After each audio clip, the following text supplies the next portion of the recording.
and your right, grab their shoulders, shake them, and thank them for being here, ladies and gentlemen.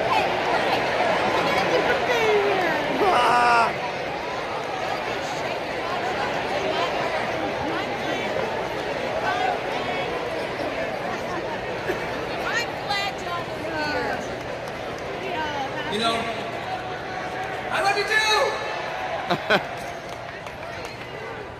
So I got these fancy slides, but I thought I'd start with a story with each of you because what you do is important. I know you hear that from each other, but from an outside guy, I'd love to share a quick story. I can show you a picture up here on the slides for me guys, and I'd like to show them. This is where I grew up. Not all of you know my story, but I grew up in Butte, Montana. Any Montanans in the room?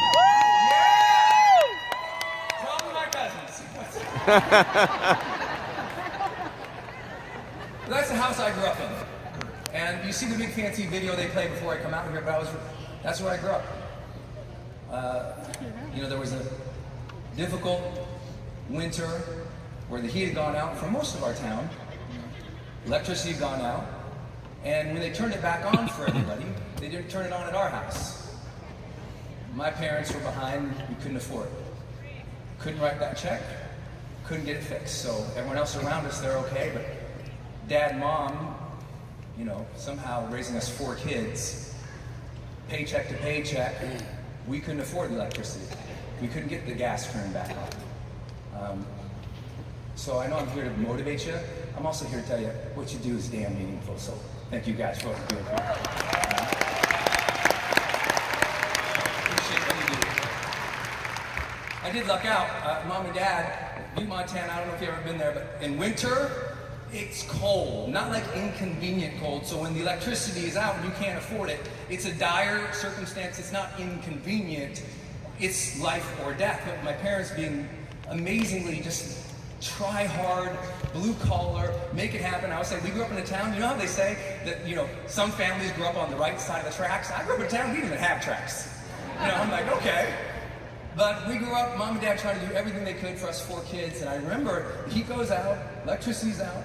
My only recollection of it is my mom going to the garage there over on the side, and she got our camping tents, and she got our parkas and our sleeping bags, and she went and set them up in the front of that house, in that front room.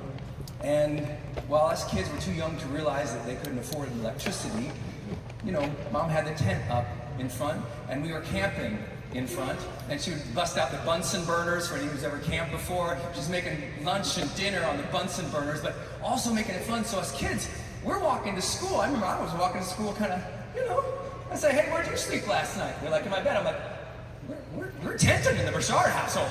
We're camping.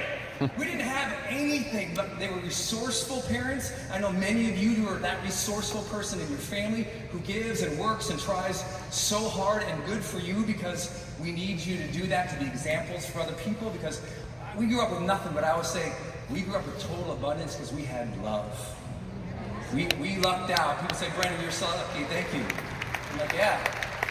We grew up with love, so I did luck out. I really did luck out. And my parents working so hard to figure things out is one reason why I come and talk to groups like this, where you are making electricity, you are making energy, you are making wireless capable and able for other people to actually afford it and do it. And you live that mission and that meaning. When we've been backstage watching everybody up here, no one's up here just talking money and business. It's like, you're doing important work. So if you would, one more time, turn to the person left, right, really shake them this time, and thank them for being here this time. Yeah. Oh!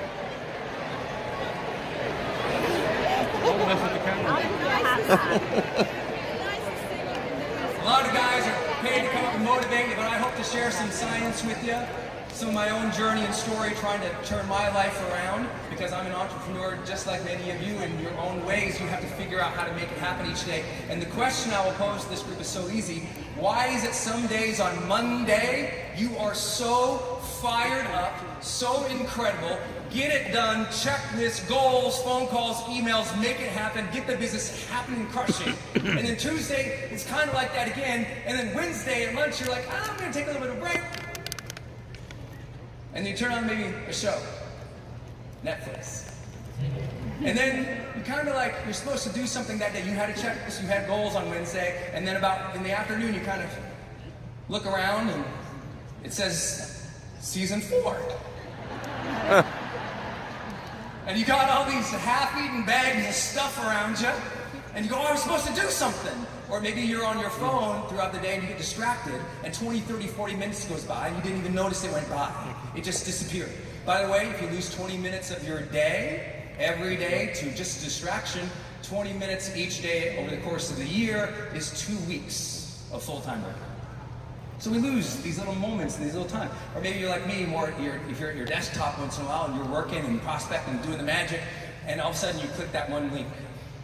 You watch that one video. You got your goal list right next to your computer, the goals, the checklist next to the computer. And you click this, and you click that, and you click this, and you click this, and then you look back up your desktop, and there's all these tabs open, and 2 hours went by, and you're naked?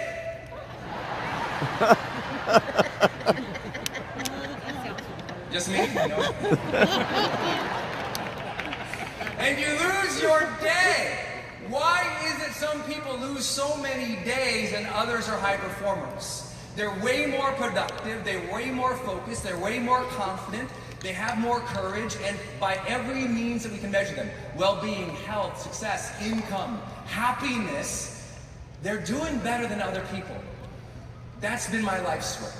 I've become, luckily and blessed, to be the best in the world. That not because I'm fancy, because I did the research, I did the interviews, and blessed to coach some of the world's most remarkable people. And I'd love to share what we learned about them, but not just from a position of like, hey, I did the research, also from a position of like, who in this room, you had to get better for your family.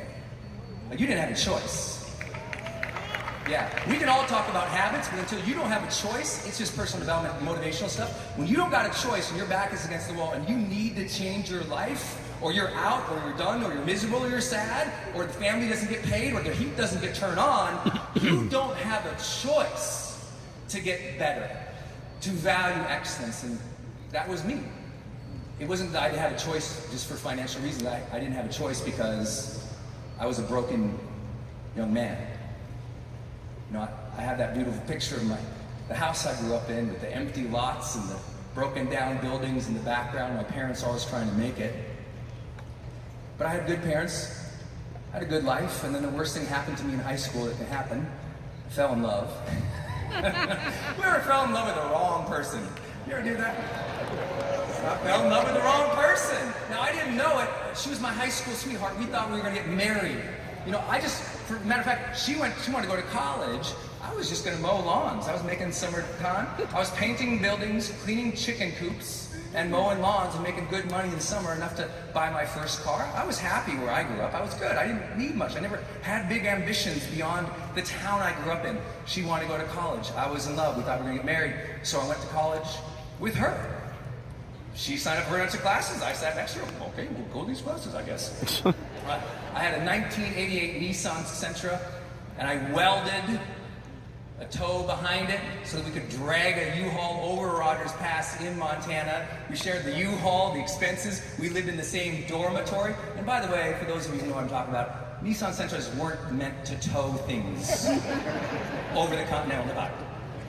But somehow we get to school and we're happy and things are going good. And then about halfway through that first semester of school, I'm a 19-year-old kid, and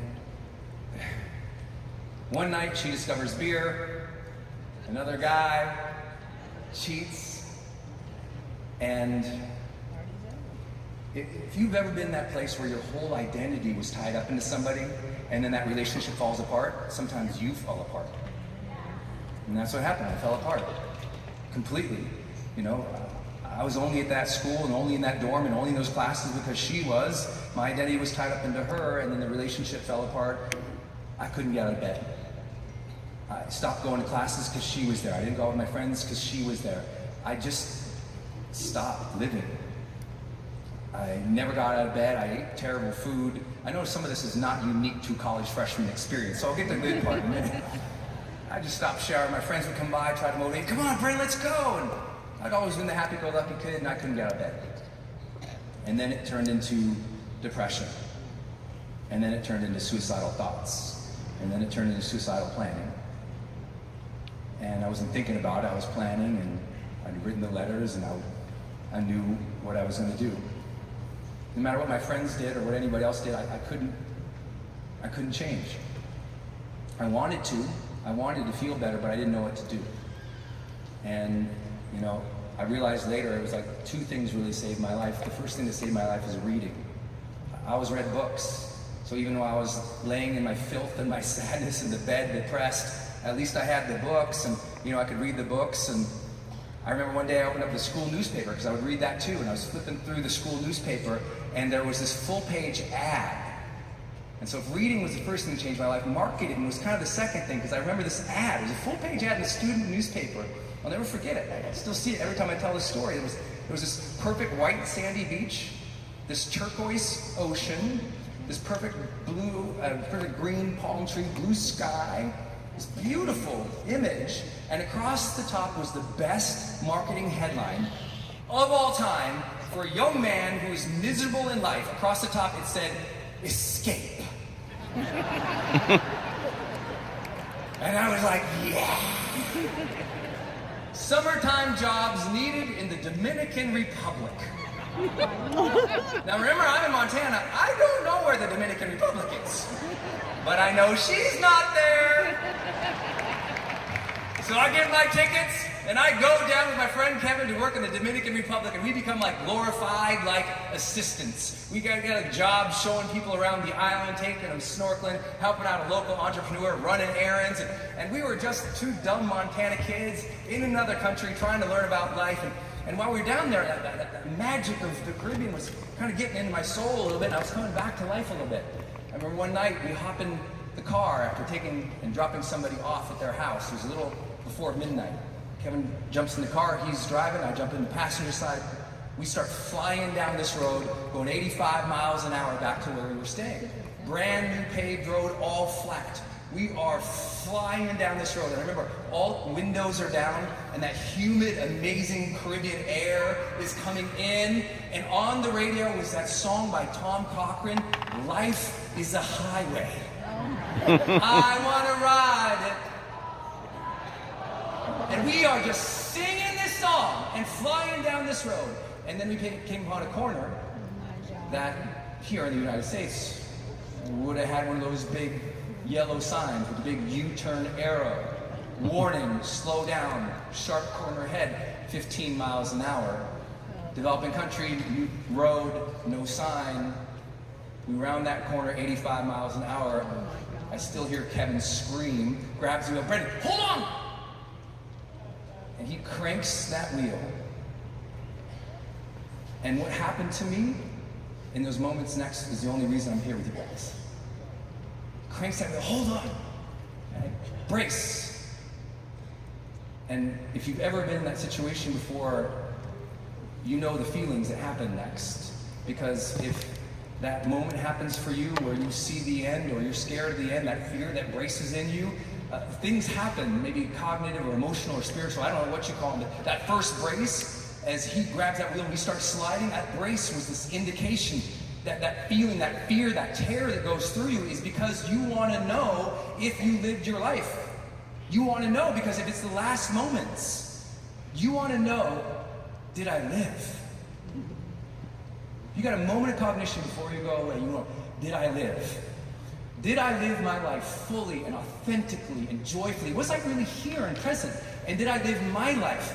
Not her life, his life, their life, parents' life, spouse's life, everyone's expectations life. You want to know it so bad it aches in your bone at the end. Did you live? I don't know if I had a whole cognitive thought at the time. I know how I reflect upon it, but in that moment of that brace, and as that car was sliding, it felt like that weird slow motion thing was happening. If you've ever been there, that slow motion thing is like 1,000 thoughts go through. And I just remember that feeling, did I live? I hadn't been living my life. I'd been thinking about taking it. The car starts sliding off the road, and there was a retainer wall on the side. It was like bricks and boulders. It was for irrigation for nearby sugarcane field. And we hit that 85 miles an hour. Pop! Pop the car up in the air, way up in there. Bam! I hit my head on the door. And I started seeing all these images in my life. It wasn't exactly like the movies where you see, your whole life kind of unfolding from the little you to the perfect, better, hopefully handsome you. It wasn't really like that. I didn't really see that. For me, it wasn't like I could see little Brendon at his 12th birthday party with his friends around, his mom singing the song, or there's little Brendon and Helen, my sister, on that backyard swing set my dad made. I didn't see me. I saw things from first person. That I could see the birthday cake at my 12th birthday, my friends, my mom, singing that goofy song she always sang. I could look over, and I could feel the swing set. I could see my sister smile. And as I looked at her, I just felt this connection, because I wasn't in, I just felt that. And it was just swinging and smiling and feeling that ka-chunk, ka-chunk, ka-chunk. Because if you ever made an outdoor swing set, that one pole always comes out. You start seeing those images in times in your life when you're surrounded by people that you love. And if you have a moment of cognition at most of the end of our lives, we wonder, did I love? Did I love openly and honestly? Did I take care of my family? Was I there and present with them? Did I live with my heart open? Well, I didn't like that answer either. Did I love? No, I hadn't felt my heart in almost a year. I was closed down, because you know what you do. You got hurt. So what do? You shut down. You put a mask on. You get guarded, buttoned up, proper, severe, strict, strong.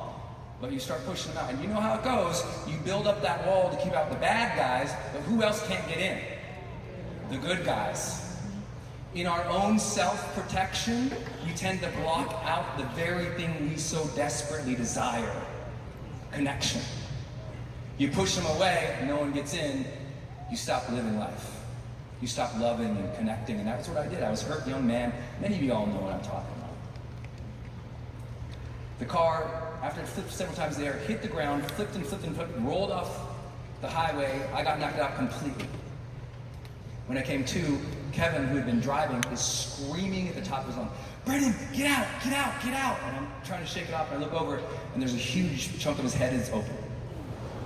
And his eyes are wild like an animal. "Get out, get out!" I'm in shock. I don't know if the car is on fire. I don't know what's happening. He crawls outside of his driver's side window. So I go to get outside of mine, and I realize I can't. The door is smashed. The whole car is smashed down on top of me like this. And all I have is what used to be the windshield in front of me. So I push myself through this windshield, and I stand up on the crumpled hood of this car, trying to get my balance. He's screaming at the top of his lungs off the side. I feel this heavy shock going through my body, and everything starts slowing down, and this fear starts hitting this 19-year-old kid. Because I look down, there's blood all over me. Coming off my legs, all over the hood of the car. I can barely hear Kevin anymore as the shock is hitting me. And I remember just watching the blood go off the hood of the car, and life was fading away, and this fear shooting down. And I looked down, and I just remember seeing all of that, and I thought, did I even matter? Because I felt like that was it. Was there a purpose to this? I almost passed out, and as I was, there was this glint, there was like a sparkle in the blood going off the hood of the car, something like a reflection, and made me look up. And there was this bright, big, beautiful moon that I didn't even see it earlier. And I don't know how, I never do a good job describing it. I just felt immediately okay. It was like this fear was there 1 second. I looked up, and all of a sudden I felt like I was going to be okay.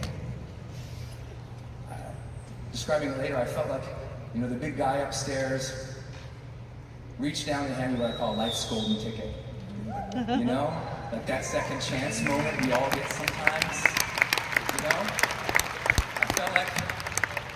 guy reach down? Life's golden ticket. Here you go, kid. You got a second chance. Now you can go live, love, and matter, but now you know the clock is ticking. And I just remember holding this and feeling this moment. And I just thought, I will earn this. You know, when you get a second chance, you just want to earn it. You're so grateful for it. I said, I will earn this. And I just knew I would be okay. I knew it. And I don't want to ruin the whole story, but I didn't die. I'm okay. All right. The first group of people came by, kind of taught us a lot about life. First group of people came by, robbed us. Second group saved us. Welcome to humanity, 19-year-old kid. But the gift I got that night, I'll never forget, because you know what it was for a 19-year-old kid to face your life? And I know many of you guys have done this. How many in this room, you've gotten a second chance in life once or twice? So you know what that means. When you get a second chance, and we all get it, what that means is tomorrow, you get to wake up and choose who to be tomorrow. You get to choose how good of a mom, how good of a dad, how good of a contributor, how do you want to feel, what's the energy you're going to put up, what are you going to focus on? You get that choice. Life's golden ticket is that choice of second chances that never goes away. You get a second chance for the rest of your life tomorrow morning. And I got that as a 19-year-old kid, but I also got what I really think is life's golden ticket. This little concept called mortality motivation. When you know that you won't be here forever for you, your kids, life, you don't waste Wednesdays. When you know this life is precious, you don't waste your Thursday. When you know this life is precious, you don't fail to hold that second or two with your kid before you leave. You don't fail to embrace the person you're about to leave and tell them I love you. You just don't. When you got mortality motivation, workday motivation isn't a problem. But sometimes we get so caught up, we forget to appreciate life. Now, I wish I could tell you I figured everything out. That was a long time ago. That was 24 years ago for me. But one thing it gave me was that drive to live my best life, knowing that life could not last forever. And what it gave me was a desire to change. Because remember, I was that kid, I couldn't get out of bed. I had the accident, Kevin and I survived. He much more injured than me. He had a brain injury from it that lasted significant for a long time. Broken bones, lots of blood. Mostly I was scared, but I never forgot those questions. Did I live? Did I love? Did I matter? And I tell everybody, hey, you know what? If it's true that life is precious, then maybe what you might want to do is one day ask yourself, what are the questions you're going to ask yourself at the end of your life to evaluate whether or not you lived a good one? Like if you make it all the way to the end, what questions are you going to ask yourself at the very end? Like I know at the very end, I'm going to ask, did I live, and did I love, and did I matter? And it's not like every day I wake up and I'm super awesome and everything's great, but you know the nights that I can go to bed and say, yeah, I did those things today, those are the nights I sleep the best. And I think we can't fool ourselves and say we're living purposefully unless we know how we're going to value our life at the very end. So if I can tell anybody anything, even before I share the science of how to improve your life, it's always, you know what? Honor this life. Have reverence for this life. The reason I got into personal development, and I don't think I'm super fancy, I stand on the shoulders of everybody I've studied in psychology and neuroscience and societal research, high performance studies, all those people, many of the people, we all read the same thing, Dale Carnegie or Napoleon Hill or Earl Nightingale or Jim Rohn or Zig Ziglar or Marianne Williamson or Louise Hay or Wayne Dyer or Tony Robbins. We all got to get a little flavor of these things. I'm just a ripple effect of them. They changed my life because when I went back to college, I didn't want to be sad anymore. I wanted to change. So I started reading and studying, and that began an epic trying to understand not just myself, but the world. And one thing came through. If you want to change your life and live an extraordinary quality of life, who has that feeling like right now that this is like an important time in your life right now?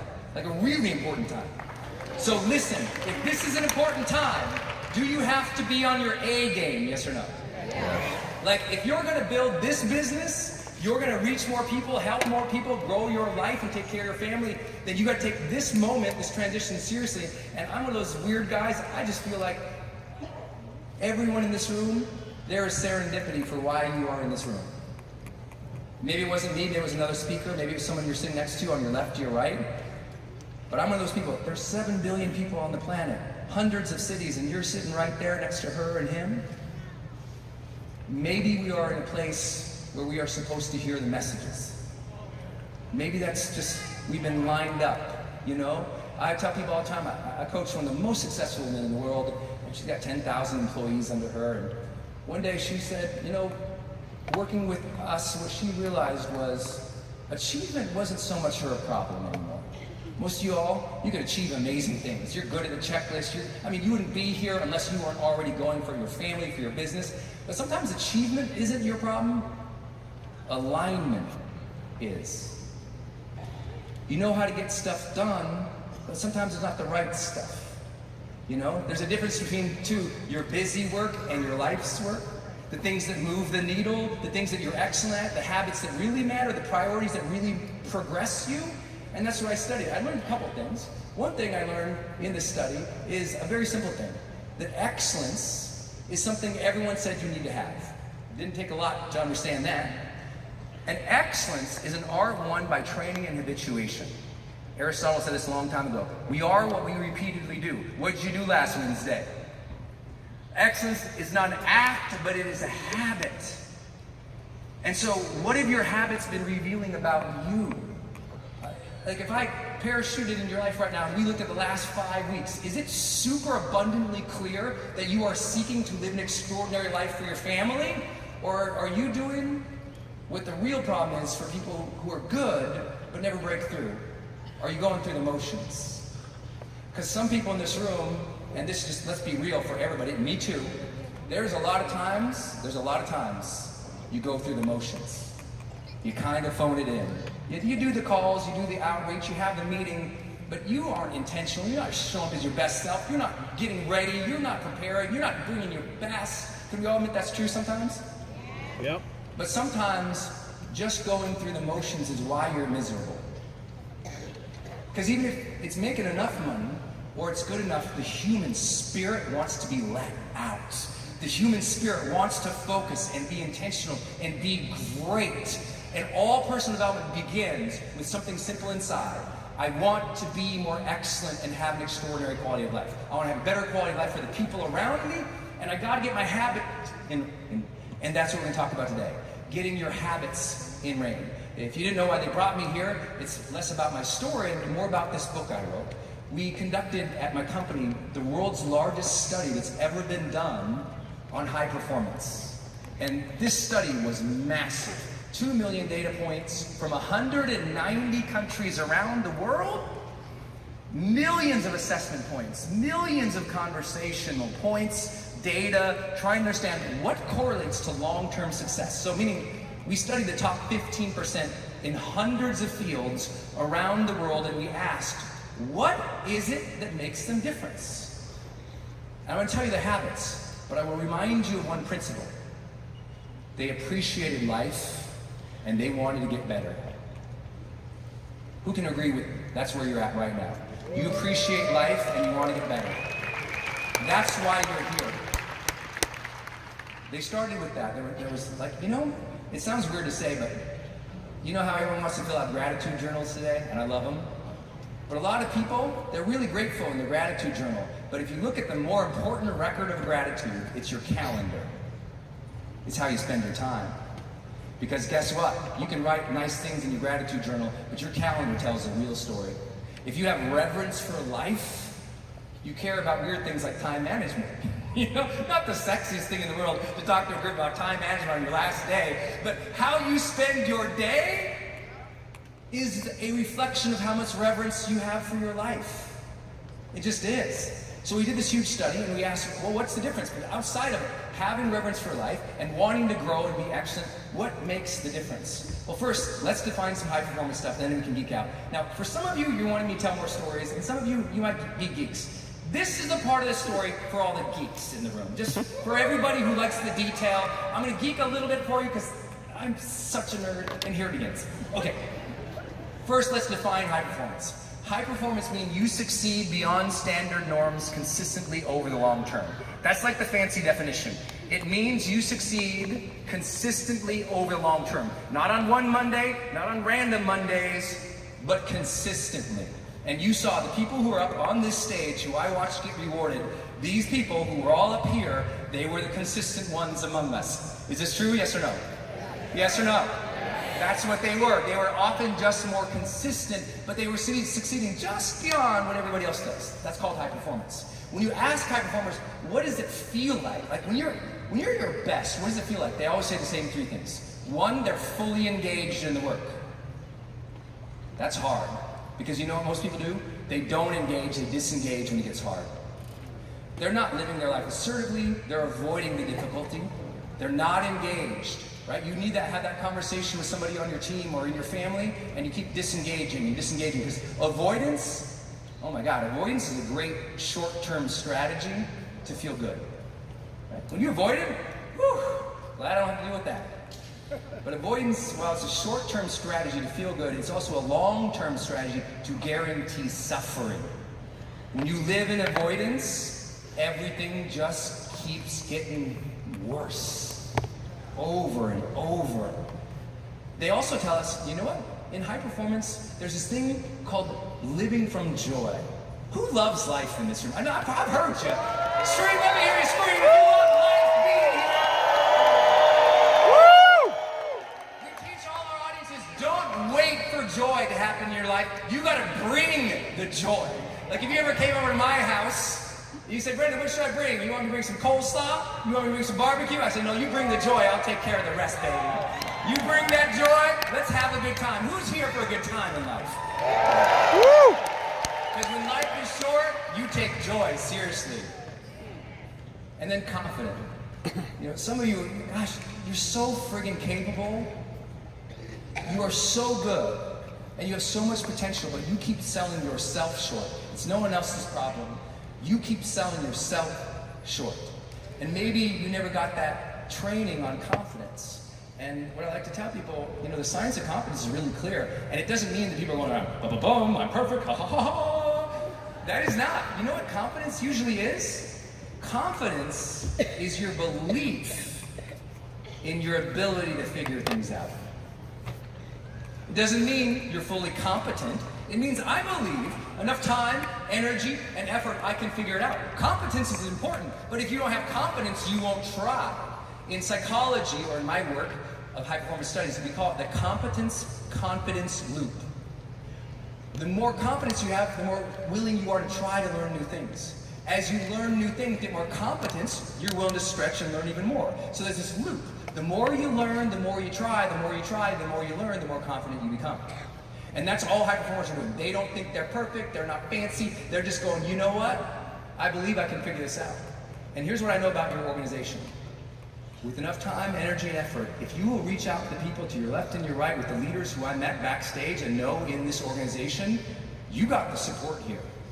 You got an unbelievable community, an unbelievable thing happen. Who's felt it in this the last couple of days, ladies and gentlemen? You got it. You got it. So if you won't believe in yourself, believe in her. She'll take you across the finish line. You won't believe in yourself, believe in the person to your left or right, because they got your back. Because high performers know they don't have to do it themselves. Because they've also accepted there's no excuses. No one likes this slide, but it's true. Here's what we learned from the largest study in the history of the world of high performers. Their success is not strongly correlated with their age. So don't tell me, Brendon, I'm too old. It's not strongly correlated with their gender, their nationality, their intelligence level, their personality, their psychological strengths, their creativity, their empathy, their years of experience, or compensation. No one likes when I show that. Because that's all of our excuses. Well, I'm just not like her, or that's not my strength, or I'm too old, I'm from this part of town, and we just sell ourselves short. But the data is incredibly clear in 190 countries around the world. That's not it. And some people always say, well, Brendon, no. Listen, their years of experience or compensation, that must be what makes them a performer. And I'm like, no. who's ever worked with somebody who got paid a lot but was a lazy ass? Anybody ever? I'm like, don't tell me years or high pay directly correlates to high performance when we all know somebody who had it all and sat on the couch. Now you have to check yourself with your excuses, because those things don't matter as much as we think. Also, what I remind people is your strengths don't matter as much as you think. And this is important. Strengths are important, but high performers don't report working on their strengths any more than anybody else does. So that's not the difference maker. And in fact, very few high performers are so concerned about themselves. Like, Brendon, I better just do what I'm good at. No, because you have to do things that you're not good at to get ahead. You have to master things that are hard and difficult. And high performers don't say, what are my strengths, as much as they ask that question up there. What is required to be of service here? And how can I grow into that? That's the question of leaders. Not what am I good at, but what's required here. Let's show up, let's figure it out. You and me, let's work together. We can figure this out, let's go. That's leadership, and that's what Stream does up in here, ladies and gentlemen. That's it. Woo! How do you grow that? So this inevitably leads people to say, well, okay, got it. So what matters the most? Just 6 habits. Only 6 things matter the most in changing your life. Only 6 things matter the most across data from 190 countries around the world. You master these 6 things, we know from a science backing that these are the things that make all the difference in the world. You want to change? Write these things down. You ready? You ready? First habit, number 1, seek clarity. High performers seek clarity more often than underperformers. You're like, all the build up for that? But hold on. Here's what this means. A lot of people bumble into an area, they just try to figure things out, but they don't ask any questions. High performers aren't the most confident or the smartest, they just ask more questions. Some of you sit at home all week and you're unsure of what to do when the person to your left or right is right there. You got their cell phone. You don't even call them. You don't even ask. You keep getting stuck and you go silent. If you keep getting stuck and you go silent, we can predict you will underperform and earn less than everybody else around you who raises their hand and goes, hey, I don't get it. This is good for me for a Montana kid because I was super dumb. So I just be like, can you explain that again?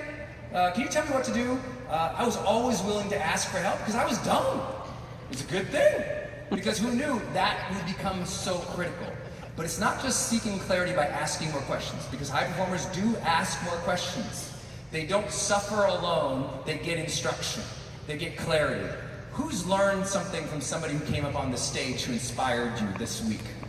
Yeah? Then don't go home and disrespect them by not asking for more help. Don't go home and disrespect you or your family by not asking for help. And I know that sounds flippant, but listen, I gotta tell you this because after looking at all of this research and touring the world, I meet so many people who have so much potential and it's all trapped inside. They never even speak up and ask for help. They don't get clear. And listen, no clarity, no change. No goals, no growth. You need to start your week more clear about what you're going after. Stop bumbling into so many days going, let me figure it out. Plan more, think more, be more strategic. That type of clarity is important. But here's the thing I found that holds most people back. Their clarity is tied to their past. You know, that picture I showed you where I grew up, you can't see it, but there's an empty lot next door.